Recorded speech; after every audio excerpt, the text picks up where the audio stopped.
kudune damkar iki. Lah iki kudune damkar, nek ora damkar ya ora iso no. Few moments later.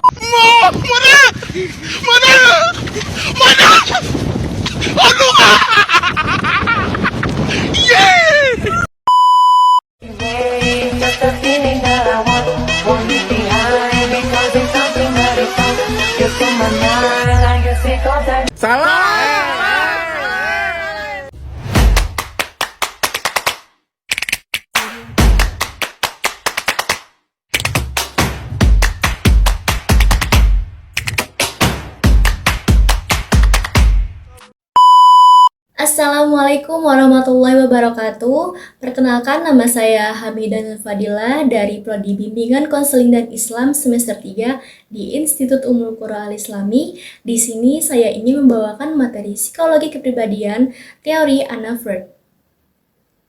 Untuk yang pertama, kita ingin membahas tentang biografi Anna Freud.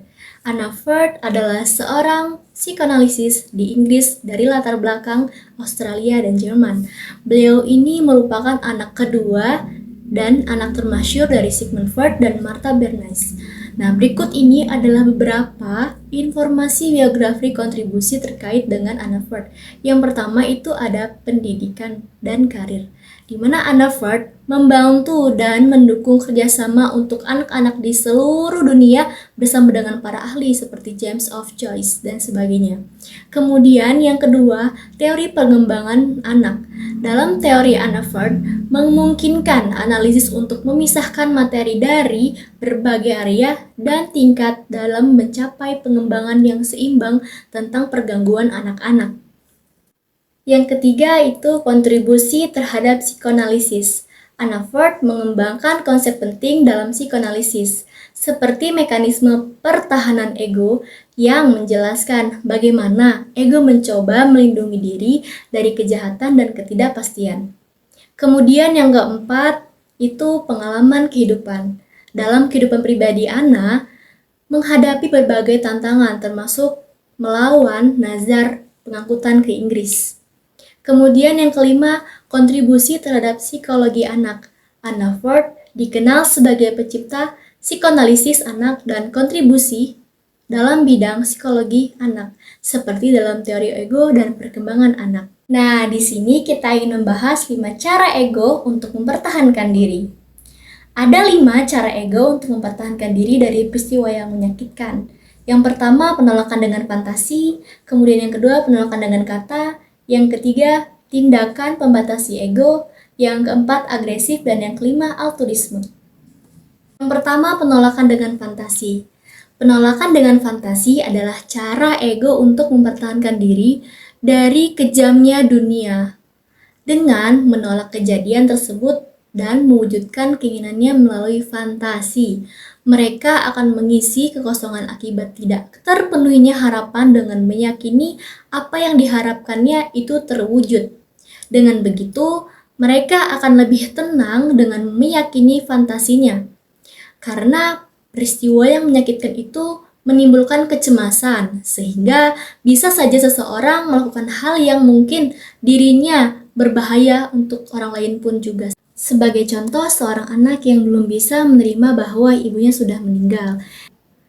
Anak ini menggunakan cara berfantasi untuk menolak keadaannya. Maka anak tersebut akan terus menganggap bahwa ibunya masih hidup, walaupun sebenarnya ia sudah tahu bahwa ibunya sudah meninggal. Kemudian, ketika seseorang berusaha untuk meyakinkan bahwa ibunya sudah meninggal, anak ini akan menolak untuk meyakini hal tersebut. Kemudian yang kedua, penolakan dengan kata tindakan. Penolakan jenis ini hampir sama dengan penolakan yang dilakukan dengan fantasi. Hanya saja untuk penolakannya dengan kata dan tindakan ini lebih nyata dilakukan. Jika sebelumnya penolakan dengan fantasi hanya berupa keyakinan, berbeda dengan penolakan dengan keyakinan kata-kata dan tindakan ini. Ia tidak hanya meyakini tapi juga memberikan aksi terhadap penolakan tersebut. Sebagai contoh, seorang anak yang ditinggalkan oleh kedua orang tuanya. Nah, anak ini tuh sebenarnya sangat membutuhkan kasih sayang dari kedua orang tuanya, seperti pelukan yang hangat dari orang tuanya.